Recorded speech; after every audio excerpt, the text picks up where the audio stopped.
Chapter 2. Elbows, Knees, and Punches. Oh my. Elbows, knees, and punches. Oh my. To steal from the Wizard of Oz, here's a training tip. And it's a training tip that nobody can see when you do it, but you can feel it nonetheless. You can train it in front of God and country with no interruption, and nobody's going to know what you're doing. Further, you're going to enjoy it. The human body has different kinds of joints in it. There's ball and socket, saddle, and gliding joints. And there are a few more too. We want to focus on the elbow and the knee joints, both of which are hinge joints. The knee joint moves on one axis. Likewise, the elbow joint moves on one axis. The knee joint is a modified hinge joint.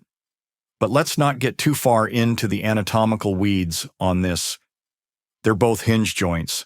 Hinges just like we find on a door. The majority of kids in martial arts are asked to lift their knees over and over again. If you started training young or taught kids yourself, this phrase will resonate. Lift your knee higher.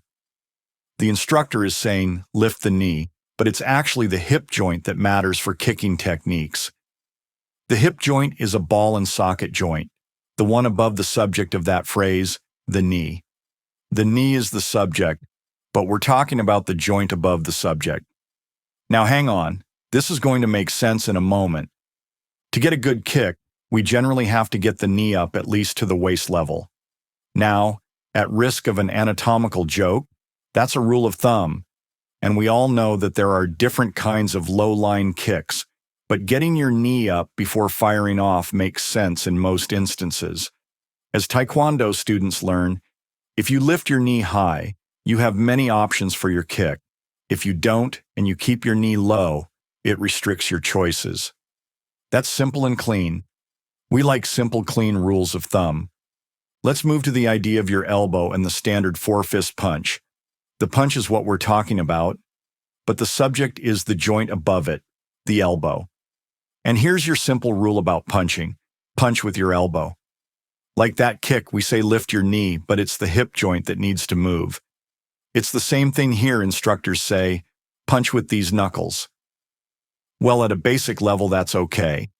But for advanced practitioners, we should actually punch with our elbows, move away from the subject, and focus on the joint above the subject.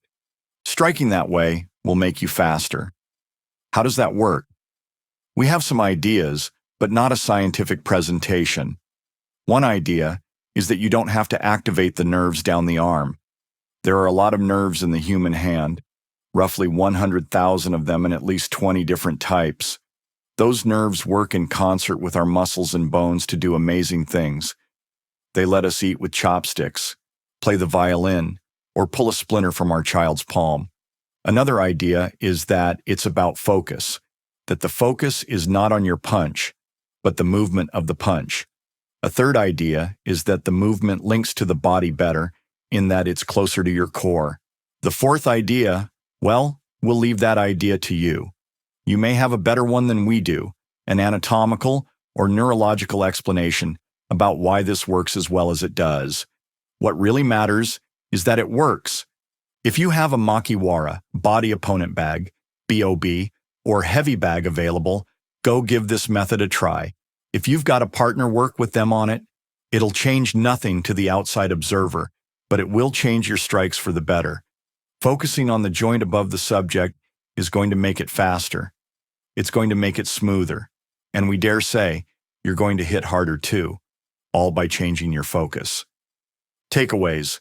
Understanding the different joints in the body, such as the knee and elbow joints, is crucial for improving martial arts techniques.